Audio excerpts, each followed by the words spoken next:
Offsiders, welcome to episode 6 of Offside Talk. I am Nims, your host, and I'm here with my co-host Fats. How are you, Fats? Yeah, I'm good, man. How about you? Yeah, I'm good, excited. It's been a big week of football, transfer deadlines running up and stuff like that. But before we get onto that, I want to just touch up on that competition that we're running, Fats. So guys, to be eligible, we have a lot of people who are liking Instagram posts and Facebook posts. You actually need to follow us first and foremost. You need to comment a friend's name who you think you would absolutely destroy in a FIFA game. Absolute batter. If I could tag anybody, it would probably be Fats. I can't remember the last time you ever beat me in a game. There's still time for this competition. So hit up that Facebook page, that Instagram page. Start commenting on that Facebook page especially. But as we said, to increase your chances, like that. Like our Instagram page and follow us, and jump onto YouTube and subscribe. That's it. Thank you very much. Let's talk football, Fats. Let's go straight into it. We had the Premier League that's gone over the weekend. They're heading on to international break as well. Unfortunately, the worst time of the season. Look, they have filled it up with Euro qualifiers and friendlies and so on and so forth, but when Premier League is on, I think everyone knows where their priorities are. You drop everything and watch your team and support them. Definitely, and not just Premier League. I think that's across all leagues. For me, the worst thing is not only the throw off in the rhythm of playing soccer, football in your club team, but the injuries that come with playing for international games. Oh, look, the injuries, the drop in tempo, the travel also gets, especially with some players having to travel 1,000 kilometers and stuff like that. Mm-hmm. It affects them, and they're not going for a long period of time. It's only a week, and then you got to get back into training and then go straight into a game. Yeah. So yeah, I agree with you.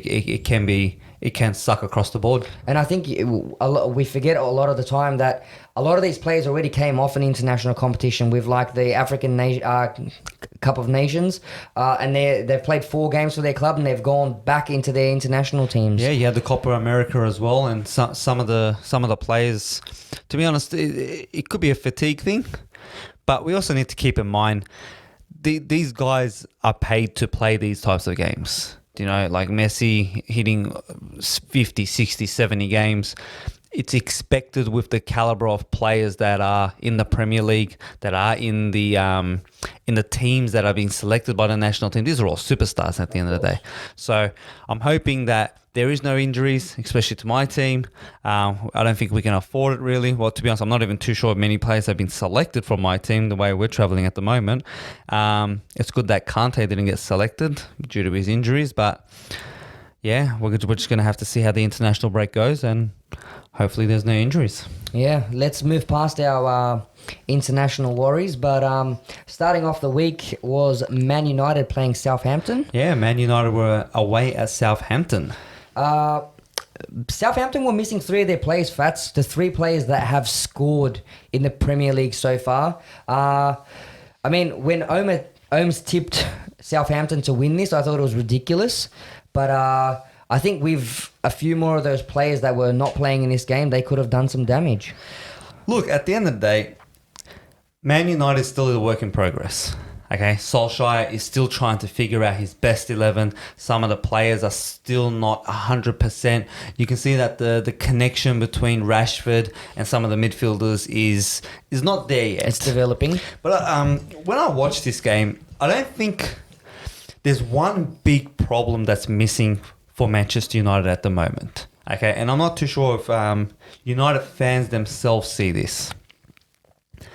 When the ball is in the midfield, there's no one there to play the ball. There's no playmaker.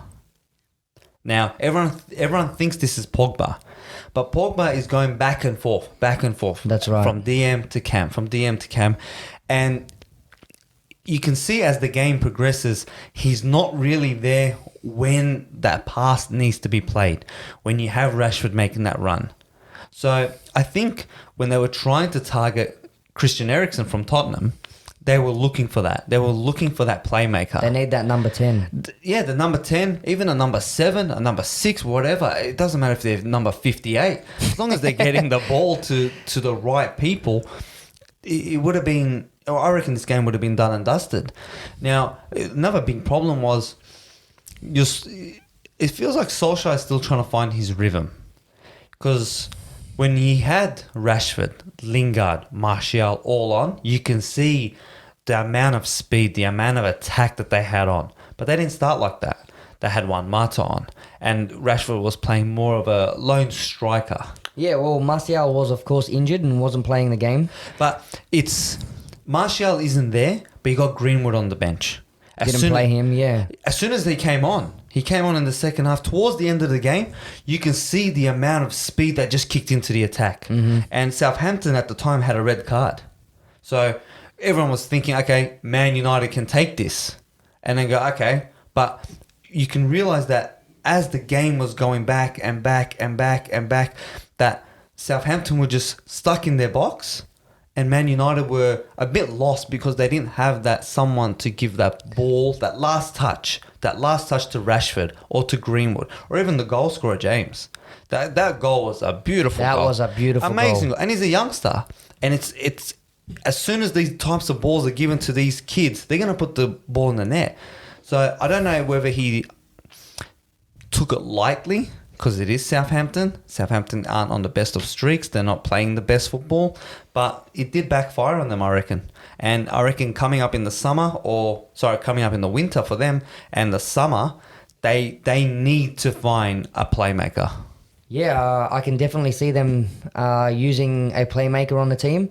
But on top of their attacking worries, I think defensively there's some worries as well. I mean, there's a statistic like between last season and the start of this season, Man United has conceded more goals than in the last 40 years. Now, when you come across a statistic like this, does it make sense that, or does it... In my opinion, it almost seems like they panicked in finding a defender, and that's why they paid so much for Harry Maguire. I think the problem with that is how many players can you actually buy from a defensive point of view? Now, we know that there's attackers all over the world and you have to spend 150, 200 million pounds to get them. But the Harry Maguires, the Van Dijks, even Koulibaly in the Serie A, how many people can you actually come out and say, okay, this guy's worth 70 million. This guy's worth 90 million. And he's going to perfectly go into the squad. And then as soon as we put him in, there's going to be no issues. So, look, they are going through a cycle still. They're still trying to figure it out. He's trying to still add the gears. Whether the team has... Well, sorry, not the team, but whether the board has enough time for him to figure that out. Now, I can use Chelsea as an example. But one thing Lampard has that Solskjaer doesn't have is he had a transfer ban. Now, Solskjaer didn't have that. No. He went and got Harry Maguire and said, this man will fix it. He's done some horrible passes. Mm-hmm. Now, he did show himself a bit in the Chelsea game, but I don't know. I reckon we just got to give him a bit more time. Okay. But in saying that, we've been saying from the start of the season, we've got to give him more time. I think it's going to start putting some pressure on him. Oh, well, it definitely will, considering the price tag as well. Mm-hmm. I mean, you're 80 million pound, you're the world's most expensive defender. Okay, you are an England international, you went to the World Cup semi-final. All this is going to be adding pressure onto you because the moment your form starts to slip here, you're at the highest level now, it's going to start affecting you everywhere. Mm-hmm. Your spot in the England team, your spot in the Manchester United team. I mean, can you imagine the world's most expensive defender starting on the bench? No, but is it fair to put all that pressure on him is the other question. But that's what it is, but that's football. Mm-hmm. When big players get called upon, they don't just sit back and shy away. You have Van Dijk, he could have said, I'm having one or two bad games, start me on the bench. No, you make mistakes, you learn from them. He went and did it in the Champions League 2 years in a row, Van Dijk. One he lost, one he won. But you can see the big difference he had over that last year. Mm-hmm. And the big difference was Liverpool only lost one game last year in the Premier League. Now, whether that's Alisson himself, but a lot of people would say Van Dijk was the rock there. Now, Maguire needs some time. It's only 4 games. You still need 10 games, maybe 15 games, 20 games. Maybe unless the whole team is suffering, then maybe Harry Maguire might have more of a microscope on him. So I reckon give it a bit more time. Give Maguire the adjustment that he needs to move into a team like United. It might not even be Maguire. It might be his counterpart right next to him. That's what I was saying. I mean, the other centre back, I can't name him off the top of my head, but there was a lot of runs made behind him. Look, Rojo left Manchester United. He obviously realised, look, I'm not going to play because Maguire's there. So if Solskjaer keeps changing who Maguire's partner is, whether it's Lindelof, whether Bailey comes back, or Barley, sorry, he comes back, you keep moving these two, they're not going to establish a relationship. Mm-hmm. You know, you got Van Dijk, you got Wijnaldum. Done. Van Dijk, or in emergency situations, you got another player that comes in. Whether it be Matip, whether you chuck Robertson there, whether you chuck Mohamed Salah there, it doesn't matter. You can see that team gels. While Maguire, I can't remember which game it was. It was in this Premier League season. He had the ball coming out from the back all the time in the world and passed it to the opposition. Yeah. So is that a gelling thing? Is that a player thing? I don't think it's a player thing, but it could be a mental game, like you said. Is it catching up to him? But 4 games in, I don't think so. Not with a player who's played World Cup semi-finals. Not with a player who's won the Premier League himself. But people forget that as well. He played in a team that was doubted, and the team called him up, and he was there. So, time, I think he'll be fine. Fats, speaking of fine, let's talk about Man City. I mean, comfortable win for them on the weekend? Yeah, comfortable 4-0. Brighton, I don't think Brighton went to the Etihad thinking Walk away with 3 points? We're going to walk away with 3 points easy. Look, at the end of the day, it is football. Anything can happen, but the way Man City was playing, I think Brighton would have just hoped that they could have lasted 5 minutes without conceding a goal, but even that didn't happen. I mean, you had De Bruyne go straight in in the second minute. That's it. And I think you can plan all you like. You can try to do everything all you like in your training sessions, speak to the squad, but that all goes out the window as soon as City score against you in the second minute. Yeah, and that's threw them off their game for the whole 90 minutes for that. Aguero got a double, and Bernardo Silva in the 79th minute finishing it off. I don't think the scoreline surprises anyone. There's only one stat that actually does surprise me about this. The possession? The possession. Because this is a Pep Guardiola team. A team that 70, 75%, in some instances it's been 80% possession finishing the game off. But possession being, 54, 46? Yeah. It doesn't reflect the scoreline. Doesn't reflect the scoreline, but it's also showing something to other teams now. Now, in my opinion, it is. Okay, if you can keep... Let me start this again. Pep Guardiola teams. Barcelona was the best example. The reason why Barcelona won was the other team didn't have the ball. Mm-hmm. Okay, they were winning games. I remember the Celtic game, which Celtic did win off Barcelona. Were one of the very, very few teams that walked away with 3 points. And the possession for that game, I believe, was 81-19. Okay, in the favour of Barcelona. Now, give it to a team such as Liverpool or another European major team. Give them 47%. 46% against Man City. In an away game when you're playing at home. Correct, in an away game. I think that would start to worry Guardiola that they didn't have enough possession. Now, yes, they were up 4-0, but he's a perfectionist. He worries about all these little stats. Now, Brighton having 47% is a major worry for them because, as I've stated, his main agenda is if the opposition don't have the ball, they can't score. It's not, we don't need the greatest defense in the world.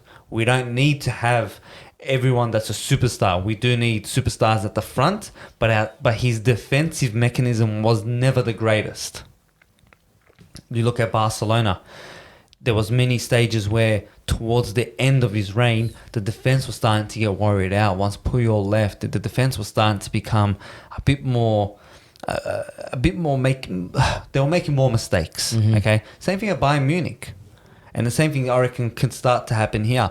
Now, Laporte got injured, that is a big problem. Because now, I believe the quote that he stated was, we can't afford this. Yeah. Or A team like us can't afford it or something like that. correct. I don't think he was referring it from a financial point of view. I think what he's trying to state is If you're playing at that high level, you need everybody involved. pretty much that, and the fact that the transfer period is closed. Yep. So these are the defenders you have. Now Stones is out. Yep. Mendy's close. Now if Laporte's out for a while, he's going to have to make some changes here. Whether it be Fernandinho, which goes into centre back, which he's done before. Fabian Delph playing more in defence. All that types of stuff is something that I reckon is what he was referring to as, we can't afford this. Now after the international break, another defender goes, you are in all sorts of trouble if you're Man Oh, City. definitely. But we've talked about the depth of Manchester City, and if this was another team that had 3 or 4 defenders out, oh my gosh, it's going to be so much more worse than it was for Man City.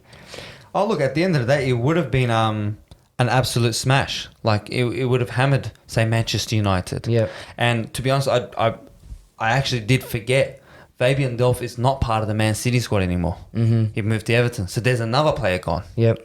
So whether he's referring it to from that perspective as in, yeah, we got rid of a few players, we signed maybe 1 or 2 more, and they both get injured, then what?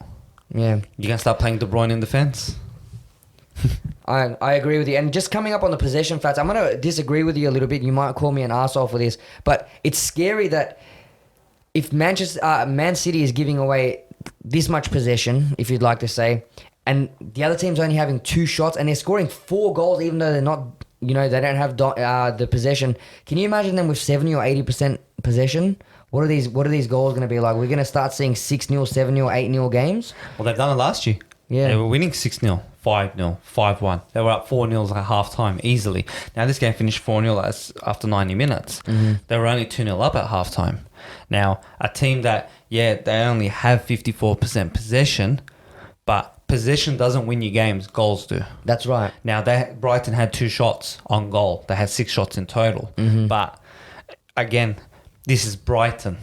I completely understand you. Switch it with another team and give them 30%, but they have 4 shots on goal. But you have superstars such as Salah, Mane or Firmino shooting them, and every single one going in.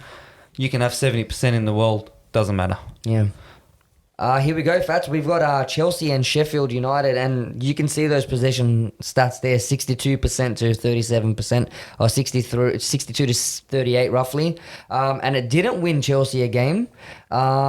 Just when we thought Chelsea's on the winning streak, we've got a setback at home. Yeah, another setback. And it's what I've been saying for... Same story, yeah? Same story, same problems, same issues, same everything. Second half syndrome. You look at if you watch that game, the way Chelsea played in the first half was amazing. Same way they did against United. The same way they did against Liverpool in the Super Cup. It was perfect. But the second half starts and you concede within a minute. Like, there's a problem. There is a problem here. I can't say anything more that there is a defensive issue here. Well, when Sheffield scored their first goal in the second half, you could see how much uplifted they were, and you could almost see equally how much Chelsea was starting to look worried. Look, you would be worried. This is the Premier League at the end of the day. I mean, you can't just take the gas off the pedal because you're 2-0 up. That's something City don't do. And as we just touched base on City, they were they were up 2-0 at half time. But what do? They don't take the gas off. They go, you know what? We need to chuck 3. We need to chuck 4, 5, 6, 7. If we've got to close the game off at 6 goals, we're going to do that. Chelsea, as soon as I reckon conceded that first goal, it was more, here we go again. Heads dropping. Heads dropped. And it doesn't help that Zuma scored the own goal. On paper, he scored the own goal. If you look at that cross, he misses that, the player next to him's taking it in. Yeah. So it's either he hopes for the best or it's a goal either way. So I can't really reflect on him being it's an own goal, it's his fault. But Kante not being there is another I was issue. just about to ask you about that. How important is Kante on this team? Kante is probably one of the best defensive midfielders in the world. There's no ifs, there's no buts about this.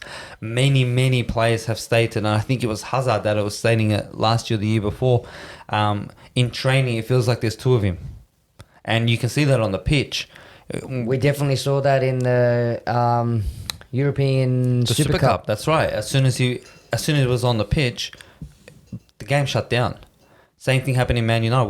They were up 3-0, and Kante came on. Suddenly, the ball's ours in the midfield. Yeah, they considered another goal, but 90+1 or whatever it was. But him not being there, and it's actually a good thing that he's not selected for France. I think Didier Deschamps actually took Frank Lampard's advice and not to pick him because of his injury. So, look, at the end of the day, you can't say that it's no Kante, no win. These are the types of players we should be finishing it off. The first goal was a very good goal. Tammy Abraham's starting to put the balls in, and I was gonna say, you got to take some positives out of this game because Tammy Abraham's scoring now, and that's 2 weeks in a row, and he's pretty much said "fuck you" to the fans who doubted him. With Tammy Abraham, it was never a doubt he was gonna score. It was never a doubt that he was gonna start putting the ball in. Okay, you can see that he's up for the challenge. He's up for the challenge that's in front of him at the moment. He missed the penalty in the Super Cup, came back and started scoring. So you can see that the character's there. We just need someone of his morale boost in the defense. I think that's what it is. Azpilicueta's getting caught out so many times. I reckon he's a rock when he wants to be, but I think age is just getting to him. He's playing right back. He can't keep up with those heavy duty runs anymore. Those 1-2s. He's just not there at the moment. So I'm going to keep saying it. It's a defensive issue for Frank Lampard, but he gets a write-off. He gets pretty much a clean sheet because he can't fix it. If there's no player to put there, it is what it is. Yeah, and we knew that there was going to be a struggle for that from the start of the season. A big congratulations to Robinson, who got the goal in the 46th minute and also put the cross in for that own goal. That's enough, I think, to wrap up the Chelsea and Sheffield United game. Moving on to the Liverpool-Burnley game, Fats. Burnley is a team that we've talked about having a not-so-bad start. Ashley Barnes, if he scored in this game, he would have been the first player to score 5 games in a row for Burnley. Liverpool, of course, winning 3-0 and taking their first clean sheet of the season. Yeah, first clean sheet for Adrian. I think that will give him a bit of a boost while Alisson is recovering. We discussed it last week that it was, if Burnley came out defensively, that Liverpool were going to struggle a bit. But 33 minutes in, Alexander-Arnold, which I believe was an accidental cross, went in, and it went in. And I reckon that put Burnley on notice. They had to recover from that. They had to push more forward. They couldn't just really sit on their morals and just hope for the best and, one chance, one shot. Nah, this is Liverpool at the end of the day. This isn't the Liverpool that was 3-4 years ago where they would have a 2-0 lead and succumb to it. This is Klopp trying to make sure that the team is running perfectly here. Everything was in Liverpool's favour, whether it be shots, possession, shots on goal. There's only one big worry out of that game. Now, I'm not too sure if you saw the video of Mane losing pretty much his shit at Mohamed Salah. Now, this isn't the first game that, to be honest, it's the first game that that Mane's reaction actually took over him. You can see his anger clearly on the bench, but you can see it in a lot of games that he does get frustrated with Mohamed Salah when he doesnloesn't pass. When he tries to be a hero. And this happened also with Firmino being open on the right-hand side and Salah took that shot on by himself, which was a horrendous shot. Look, Firmino didn't affect him that much because I think Mane, it's because it's starting to happen to him a lot more. He's starting to vent it a lot more. Now, if Mohamed did pass those balls, you'd probably win the game 4-0, 5-0. And even Klopp was frustrated on one of the shots. Yeah, that was with the pass that didn't go to Firmino, yeah. Yeah, so whether it's lovers' tiff in paradise for Liverpool at the moment, we're going to have to wait and see. Considering the time, the unity that they have, I think this is just a training session talk. everyone gets frustrated. The big heroes get frustrated. We saw Aguero and Guardiola. That didn't stop Aguero. So I think this is just a bit of a lover's tiff in the locker room, but a handshake, a bit of dinner. They'll get over it. And it's good you raised the point, but in a game that you end up winning 3-0, I don't think it's a big problem, but those sorts of things can become a problem when you start losing games, right? Of course. Losing is, I think, not the best way to sum it up. It's when you draw the games. It's when you draw that you don't pass the ball. That's when it starts to get to you. Exactly. Losing games, okay, you lost the game and sometimes you lose 3-0, whether you pass it or not, it doesn't matter. But when you're 1-1 and you're 20 minutes left from 90 minutes, then you don't pass, then it starts to creep up on you. And I think Mane's frustration also comes with him being substituted. Now, if Klopp wanted to, he could take Mohamed Salah off and say, okay, I'm taking you off because this, and this. But he didn't take him off. Frustration got the better of him, but unless we see it again soon, maybe after the international break, maybe 2, 3, 4 games down the track for Liverpool, then you could say that there's a problem in this legendary front three for Liverpool now. So we're going to have to wait and see. But at the end of the day, excellent result for Liverpool.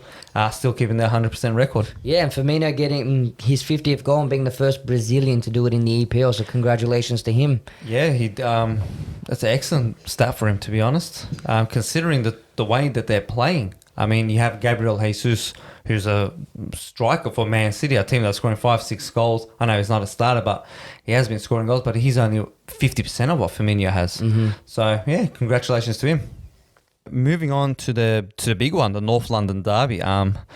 Arsenal, Tottenham, drawing a bit of a shock to me because usually Arsenal take these games. Now, they were down 2-0. That's something odd for Tottenham. Now, you would think that Tottenham of the last year, being up 2-0 against a team like Arsenal, they would take this game. But I was listening to Mourinho on Sky Sports, and he said something that I reckon is exactly what's happening at Tottenham at the moment, which is last year they had this team, they had this chemistry, they had this push to become a great team. And then making the Champions League final, losing to Liverpool, coming next year, I think they're starting to realize that these players that they managed to keep a hold on, they did very, very well to keep a hold on Kane, Eriksen, Son. Even, I know Lucas is a bit more new, but even just to keep him and Hugo Lloris and all these types of players, they managed to keep a hold on them and not spend money. So they did very well from that perspective. But are these players starting to realize, for me to progress my career, for me to win trophies, I need to leave? So if that's creeping into their minds, chemistry is going to be affected big time. Now, they'd lost to Newcastle, a game that I don't think anyone expected that to happen. Tottenham of last year would have won that game 4-5-0 easily. So is that creeping into their mind? I think so. I think if Real Madrid come calling for Kane, he'll go. I think Eriksen, he might even go. Manchester United were after, and like we just discussed, Manchester United is looking for a playmaker. So they were up 2-0, and to not only give away the 2-0, but potentially almost lose the game. Yeah, the last goal was disallowed because of an offside call. Yeah, and it was the right call. It was a right call. It was the right call. I mean, you're only inches off, and it could have been Arsenal taking it. Exactly right. So I reckon the old Tottenham wouldn't have done that. The last year's Tottenham. They would have secured it up and moved forward and gone, okay, this is what we need to do to win the game. But what happened was they fell asleep just before halftime. Lacazette smashing the ball in. Mm-hmm. And then the ball that came to Aubameyang for the second goal was the defense sleeping. It was an amazing ball by Guendouzi. He went to Aubameyang. All he had to do was nick it away from Hugo Lloris. That's it. That was done. Tottenham just fell asleep. It's like they fell asleep the whole second half. And Tottenham did what they did best, which was just fall asleep. And it's like put their heads down. And let the pressure come on. Yeah, let the pressure come on and let the pressure get the best of them. So I don't know if this Tottenham team is going to live up to what they were last year. Now, I did tip them to be high up in my ladder. I was just about to say I had them second pre-season, so and they haven't met those expectations yet. They haven't at all. And I don't think that they're going to be progressing in that manner. I don't think that they're going to be a team that's going to challenge for the Premier League anytime soon. Now, a lot of pundits did say City, Liverpool, Tottenham. But I'm slowly starting to think City, Liverpool, and the rest. So I reckon Tottenham are in for a big year, including the next transfer window. Sorry, not the winter one for them, the next summer transfer window. I reckon they lose one or two players, they're in all sorts of trouble. And good on Harry Kane getting a goal, of course, via the penalty. Harry Kane, before this game, had scored 9 goals in 9 games against Arsenal. So he made it 10 goals in 10 games in this game. He's trying to rival Drogba. Drogba loved playing against Arsenal, loved scoring against Arsenal. So, look, at the end of the day, he's getting his goals. I wasn't too happy with his dive that he did in the game. I liked the fact that when he was interviewed after the game, that the commentator or the pundit on the spot showed it to him. I love that. The fact that he said, I need to see it again. And the guy turned around and said, well, we've got a TV right here. Have a look. And you can clearly see him diving. Now, I don't think that's...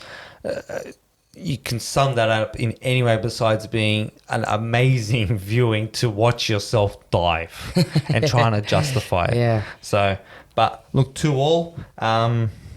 Tottenham have a lot of things to learn from this game. And to be honest, Arsenal, they're nowhere near Premier League contenders. No, and I had them very high up on my list as well at the start of the season. I had them as 4th because that's what Arsenal usually finish. They But I mean, even at this stage, it doesn't look like 4th is something that's achievable with the start that they've had to the season. It's early days. I think it's just going to be the same as last year. You're going to have a 2-horse race, and then the rest of the horses running on 2 legs. You're going to have Tottenham, United, Arsenal, maybe Chelsea. But if you look at the ladder now, which we'll discuss shortly, the top 4 doesn't look like the top 4 that you would have predicted even after 4 rounds. Yeah. So I think Arsenal have a lot to do, a lot of gelling to do. I mean, A lot of new players. Pepe, you can see that he's not comfortable yet. In some of the shots he's doing, it's just straight power. And it's going flying. Aubameyang's there. Lacazette's there. Defensively, I said it from the beginning and I'm still going to get stuck on it. Luiz is not the answer for Arsenal. And you saw that in the game. He was found out so many times.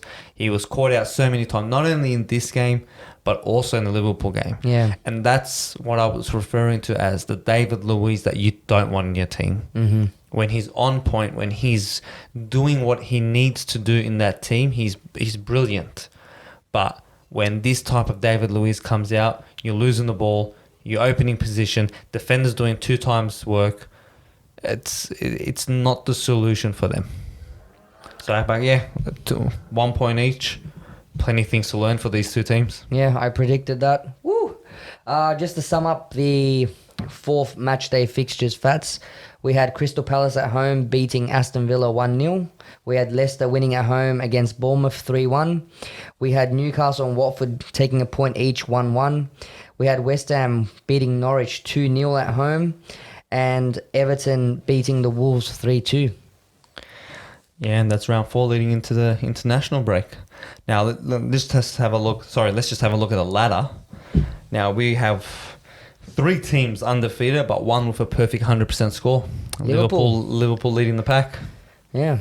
Man City following up 2nd. They did have that 1 draw against Tottenham, which people, again, didn't expect. But you can clearly see that the goal difference is starting to have a big difference now. Mm-hmm. Because Liverpool +9 and Man City +11. The next team after that is +3. And third on the ladder at the moment is Leicester City. Yeah. So Good to see them back up there. good to see them back up there. Unless they're going to shock the world again, we're going to have to wait and find out. I don't think that's possible with a Man City and a Liverpool team such as this. They had people doubting him last time, but I mean, yeah, it's hard to see it happening. Oh, look, Leicester won the league when everyone else flopped. So, but no, at the end of the day, it's 38 rounds. Yep. And they did what they had to do at the time. Closing up the top 4 is Crystal Palace. Again, another team that people didn't expect to be there. They are equal 4th with Arsenal, Everton, and West Ham United, and all that's separated for goal To be honest, difference. when you look at 3rd and 4th, it's not the most impressive start. It's just everyone else hasn't done really well. Well, Leicester City's not playing bad. Yeah. They're doing exactly what they need to do, which is get a point from your big teams and aim for 3 points with the easier teams. the easier teams for them. But, Leicester's okay. I mean, 8, but you start looking at like 5th place with the 7 out of 12 points. I mean, yeah, there has been some hard games, but it's not the most impressive starts for those teams, in my opinion. Oh, look, it's not impressive starts for Arsenal, United, Tottenham, Chelsea. But And you got the big spenders, Villa, in the relegation zone at the moment. I think Villa were hard done. So, especially this week's game, I reckon that they had a goal disallowed in 90 plus 4, 90 plus 5, whatever it was. A goal that should have stood. And again, it's this VAR bullshit. We're not going to go into that this week, though. But I don't think Villa's position should be justified for what it is. I think they'll find their way up slowly through the ladder, maybe finish around the 8-9 mark. A good season considering it's your first, it's your return to the Premier League. Mm-hmm. To be honest, my biggest problem at the moment is Tottenham. Yeah. Man United going for a phase.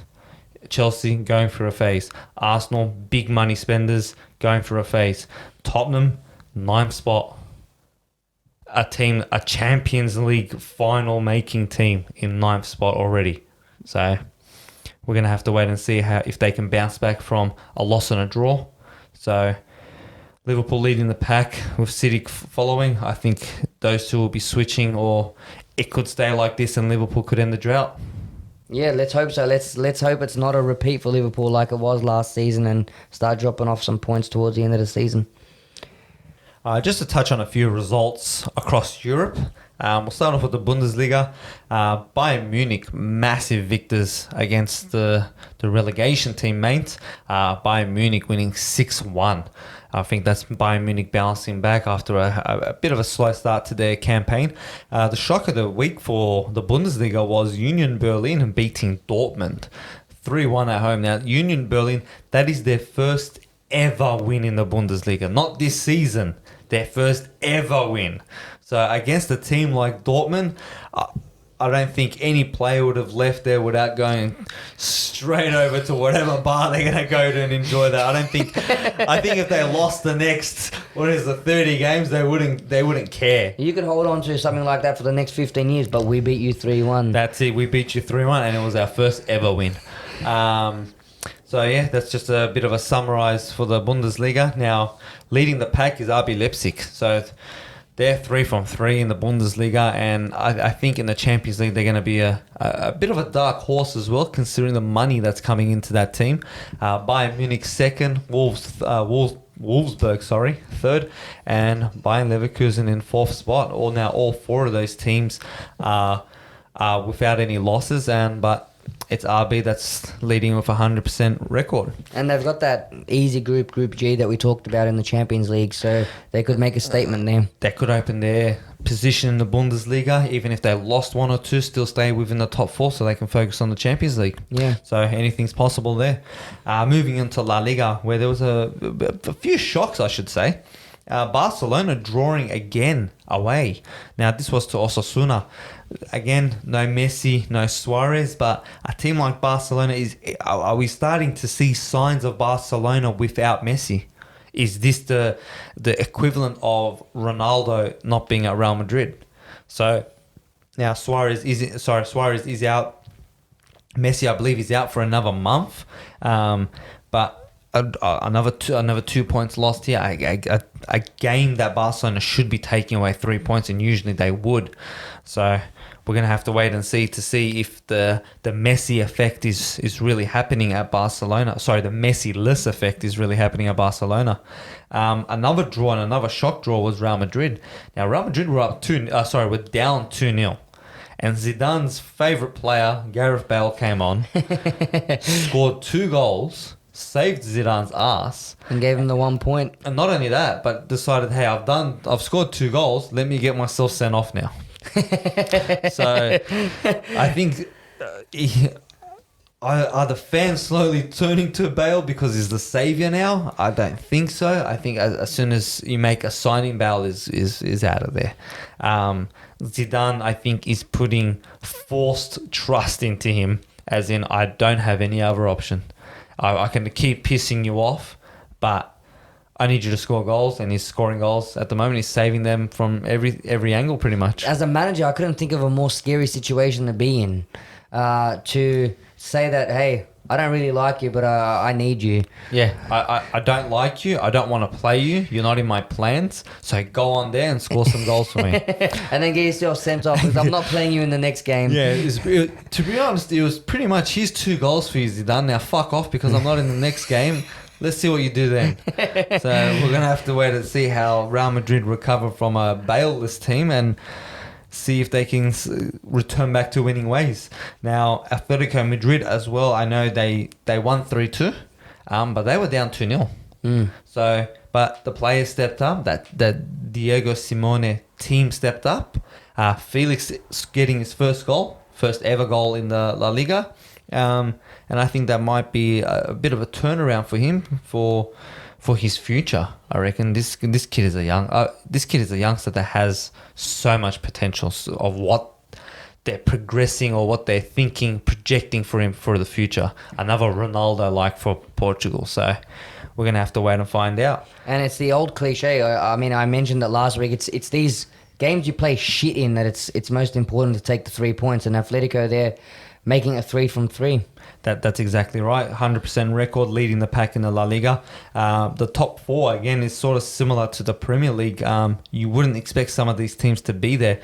Levante, Athletic Bilbao. Sevilla, yeah. Sevilla, they've always been there. Yeah. So you could really just... you can count them to be in the top 3, maybe top 4. They signed Chicharito as well, so there might be a bit of a boost for their attacking. From an attacking sense. Real Madrid, they're in 5th spot. Still haven't lost the game, so you can sort of take that. But again, not where we're used to seeing them. Yeah, not where I don't think anyone's used to seeing Real Madrid. Yeah. And Barcelona in 8th is not a very familiar sight at all. Is this the Messi-less effect? Is this where Barcelona really belong without a Messi? Yeah, it's scary signs for stuff to come. They could be another Milan. AC Milan at one stage was amazing, best teams in Europe, Champions League winners. And then players sold, players left, and now they're struggling to even progress through the Europa League. And I mean, both of us had Barcelona taking the Premiership this year, so still round 3, but it is very early. But these are the points that matter. Yeah, the early start to open the gap before the Champions League, so you can focus on the Champions League. So we're gonna have to wait and see how they all recover after the international break. Now, moving on to the Turkish Super League. Galatasaray, what do you think? Oh, it was one of the most disgusting games I have ever watched. As a Galatasaray supporter, very, very stressful. We're talking a game that had 5 red cards, 10 yellow cards, 5 goals. It's it looks exciting on paper, but it was horrible. I don't know if the referee had control of the game. Of course, Galatasaray having Emre Mor sent off, which he'll miss next game. I don't, it's arguable if that second yellow card should have been a yellow card. It's arguable if Emre Mor needed to put himself in that position. But the winning goal coming for Galatasaray at 90 plus 9 minutes. So that's a ridiculous amount of time to add at the end of a game. When Besiktas was looking okay, I mean, I've had my doubts about Besiktas this season. They drew 1-1 at home to Rizespor, and it's sort of like reinforces the doubts I had for them. Fenerbahce and Trabzon now, this was the derby game, of course, very early on, match day 3. Fenerbahce and Trabzonspor both could have won this. I mean, there's so many times they were one-on-one with a keeper, not being able to finish.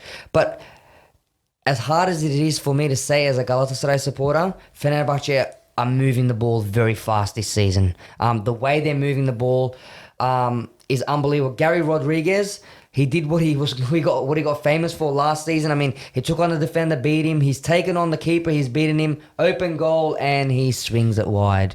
And it's something that it's definitely playing on his mind. I mean, as soon as he got open as a spectator, I thought, oh no, he's going to miss this. I mean, it's not oh no, oh yes, he's going to miss this. But you could see that he was going to miss it. His body language was saying, man, I see what's happening again. Do you think Galatasaray should have sold him? Look, at the time they needed to. They got, I think, what I believe, €9 million at the time, whatever it was, to get rid of him. Look, I do like Gary Rodriguez, but you got to remember that before Fatih Terim, he wasn't even on first 11 for Galatasaray. You know, we talk about Fatih Terim being able to bring out the best players, and Gary Rodriguez was one of those players, but even when he moved to Saudi Arabia, he wasn't able to get much game time. At Fenerbahce, he's got something to prove. So I think Galatasaray needed to sell him at the time, and you had Henry Onyekuru, so Gary wasn't getting much time anyway. So, but it could have gone both ways. Trabzonspor, you got to give them a round of applause. Away from home, Kadıköy is a very hard place to win, and with such a young team, of course, players like Yusuf Yazıcı no longer playing in the team, they played really, really well, and a point apiece for them. Yeah, taking a point always away in Turkey is something very hard, considering it's very hostile crowds.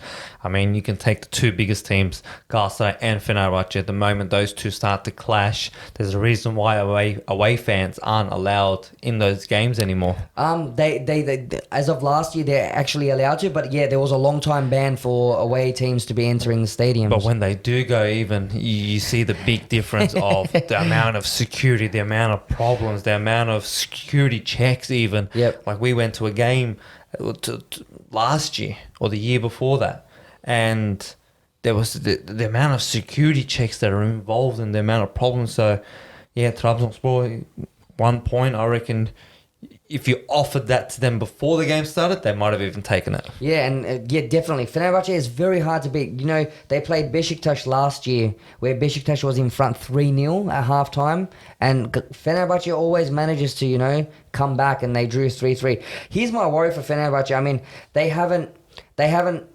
lost to any team or any of the Istanbul teams or Trabzon in their home stadium for, I think, something ridiculous like 10 years. But for the last few years, they've been struggling to win a game there too. So is it a fortress if you're only taking draws away? I don't know. But yeah, it's exciting, especially with the amount of transfers made this season. I think we will touch up on that on Friday more. But you're talking about the crowds. There was 50,000 fans at, you know, Istanbul airport who were waiting for Falcao to come. So, and I believe Fenerbahce signed Luis Gustavo. Exactly. So there's been some big signings that we can talk about on Friday on the show. We were talking about what the Turkish league needs to do. It's almost like they heard us, Fats. You see all these loans happening. You know, they're bringing in young players from the EPL, which we talked about. And, of course, Galatasaray bringing in 3 players from the EPL. It might just bring up the tempo in the Turkish league. And boost the quality maybe for the viewers as well. And not only for the viewers, but to boost the Turkish football. The Turkish football, exactly. The youngsters have, you know, someone to look up to, someone to give them that speed that the EPL plays with. Yeah, exactly. Did you expect Alanyaspor to be leading? No. Good on them, but 3 from 3 as well. It's not just leading; they're the only undefeated team. I mean, Alanya have the been only 100% team. Yeah, sorry, the only 100% team. But Alanyaspor, in the past have shown, you know, that they've got really good players, but I didn't see them being up the top after three games. You would consider them maybe the Leicester City at the moment Yeah, of the Turkish league. Yeah, definitely. And Fenerbahce, they're where they should be. Arguably, they could be up on top, but they've played a derby that the other teams haven't. Denizlispor newly promoted on 7 points. Like, that's pretty impressive. And no goals conceded. Yeah, still clean. 3 rounds gone past, not conceding it. That's a bit of a boost for their keeper, for their defenders, of course. Yeah, and you've played Galatasaray, so like that's pretty impressive. Closing it up with Rizespor. Now you got 3 teams there: Fenerbahce, Denizli, and Rizespor, all on the same points. But again, I think if we said before the season started, do you expect these 4 teams to be there in the international break? I don't think it would come to anyone's mind. Nah, definitely not. Especially when Rizespor has lost so many of their good players. I mean, Vedat Muric going over to Fenerbahce, who was their goal scorer last season. Good for them for staying in that top 4, and it's early on, but good start for them. That's it. Galatasaray and Beşiktaş have a lot to do. Beşiktaş in 8th and Galatasaray in 9th. Yeah. Early days, a lot of transfers made. I mean, not being biased, but for Galatasaray, we've been talking with Ohms about the lack of a midfield. I mean, you've got a player of Falcao's caliber. He needs to be fed balls. So let's see what this midfield can do. Beşiktaş, I've had my worries for, as I said, from the start of the season. Hopefully they can bring up some competition, because the Turkish league without the 3 teams or the 4 teams isn't as exciting. Totally agree with you on that one. Now, just to sum up, Fats, something that we have coming up on our show on Friday, for the next podcast, is we've got one of our guests who is a listener of the show. So something that we're trying out at the moment, Fats, is trying to be more connected to our listeners. More engaged with the communities. Yeah. Also getting a third opinion while Ohms is on holiday. Yeah. So we'll have Ceyhun Doro on the show, and we're going to talk about what we think of these transfers, our general opinions about Just some of the teams everything in the football, EPL. pretty much. Exactly. How the Premier League's going, what's your top 11, how the transfers, etc., etc. We've got plenty to discuss. Yeah, so we'll talk about our top 11, and maybe you guys can comment on your top 11 for the EPL so far on our Instagram page or on our Facebook page. Hit us up on one of our YouTube videos, and until Friday, I guess, Fats, we just got to stay offside. That's it. Thank you very much